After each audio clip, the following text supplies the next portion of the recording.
जगभरामध्ये पैशांवरून काय महाभारत घडतं ते आजपर्यंत आपण बघत आलोय. अनेक वेळेला तर पैशांमुळे नात्यांमध्ये दुरावा देखील आल्याचं आपण पाहिलंय आणि याची अनेक उदाहरणं आपण बघतो. आणि आता पैशामुळे दोन देशांमध्ये वाद निर्माण झाला आणि त्यासाठी कारण ठरले ती फक्त 100 रुपयाची नोट. हो, तुम्ही बरोबर ऐकले, फक्त 100 रुपयांची नोट. या 100 रुपयाच्या नोटेमुळे गेल्या काही दिवसांपासून दोन देशांमध्ये वाद निर्माण झाले. आता नेमकं काय प्रकरण आहे ते आपण ह्या व्हिडिओच्या माध्यमातून जाणून घेऊया. नमस्कार, मी सिद्धेश दिलीप शिगवण. तुम्ही पाहताय न्यूज अनकटचा विषय काय हा कार्यक्रम. नेपाळमध्ये 100 रुपयांच्या नव्या नोटा छापण्याचा निर्णय घेतला आणि त्याचा थेट परिणाम भारतावर झाला. कारण नेपाळचे पंतप्रधान पुष्पकमल दहल प्रचंड यांच्या अध्यक्षतेखाली 25 एप्रिल आणि 2 मेला झालेल्या मंत्रिमंडळाच्या बैठकीत 100 रुपयांच्या नोटा परत एकदा न्यू डिझाईन करून छापण्याचा निर्णय झाला आणि तिथूनच वादाला सुरुवात झाली.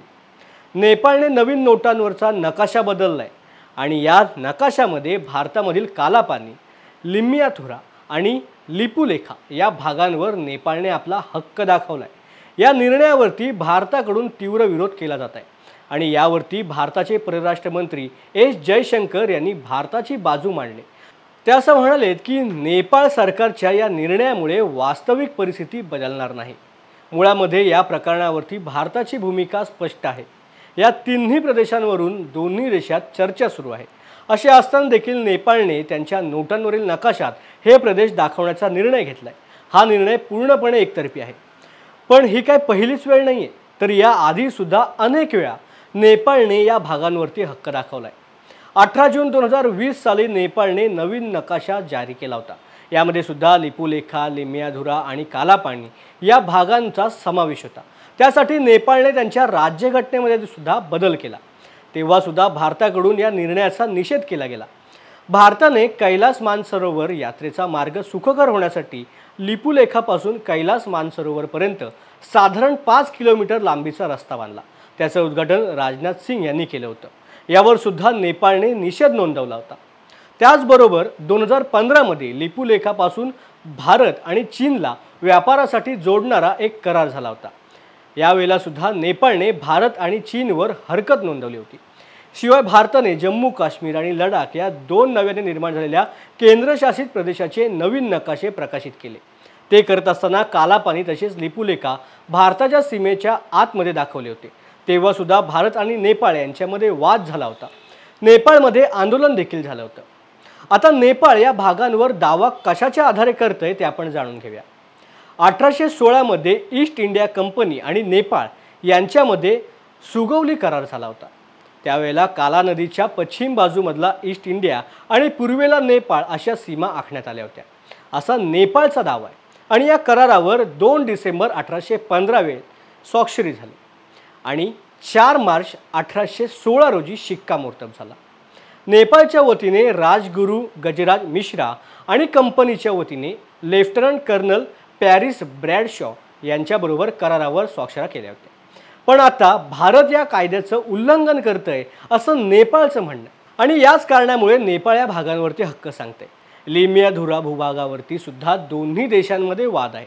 भारताच्या नकाशानुसार हा भाग उत्तराखंडमध्ये येतो. महाकाली नदीचा उगम लिपुलेखा येथून होतो, त्यामुळे सीमा इथूनच पुढे सुरू होते असा भारताचा दावा आहे. तर लिम्याधुरा येथून महाकाली किंवा शारदा म्हणून ओळखल्या जाणाऱ्या नदीचा उगम होतो आणि ही नदी दोन्ही देशांची सीमारेषा बनली आहे असा नेपाळचा दावा आहे. नेपाळ सर्वेक्षण विभागाचे माजी महासंचालक बुद्धिनारायण श्रेष्ठी यांच्या अहवालानुसार 1850 आणि 1856 साली भारत आणि नेपाळच्या अधिकाऱ्यांनी मिळून एक नकाशा तयार केला होता. त्यामध्ये महाकाली नदीचा उगम लिम्याधुरा येथून सुरू होतो असं सांगितलं. त्यामुळे हा भाग नेपाळचा असल्याचं सिद्ध होतं असं श्रेष्ठी यांचं मत होतं. पण हे नकाशे पुरावे म्हणून स्वीकारायला भारत तयार नाहीये. त्याऐवजी 1875 सालच्या नकाशाचा विचार करायला पाहिजे असं भारताचं म्हणणं आहे. 1875 सालच्या नकाशामध्ये महाकाली नदीचा उगम हा कालापानीच्या पूर्वेकडे दाखवला गेलाय. पण 1875 सालच्या नकाशामध्ये नेपाळची सही नाही आणि गेल्या काही वर्षांपासून नेपाळ हे भूभाग मिळवण्यासाठी सातत्याने प्रयत्न करते आणि त्याला चीन पाठबळ देते असं तज्ज्ञांचं मत आहे. कारण KP शर्मा ओली पंतप्रधानपदी विराजमान झाल्यापासून चीनशी सहकार्य वाढवायचं आणि भारतावरचं अवलंबित्व कमी करायचं यासाठी प्रयत्न करते. तसेच भारत विरोधी वक्तव्यांसाठी देखील ते कायमच चर्चेत राहिलेत. मात्र भारत विरोधात जात त्यांनी या संदर्भात थेट चीनशी जवळीक निर्माण करण्यासाठी प्रयत्न सुरू केले.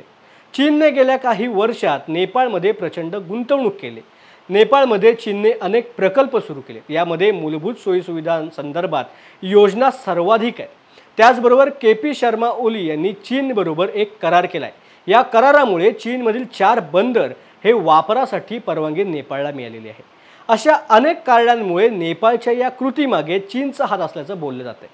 आता नेपाळच्या या निर्णयाचा भारत आणि नेपाळच्या संबंधांवर कितपत आणि कसा आणि काय परिणाम होईल याकडे सर्वांचं लक्ष लागून राहिलं.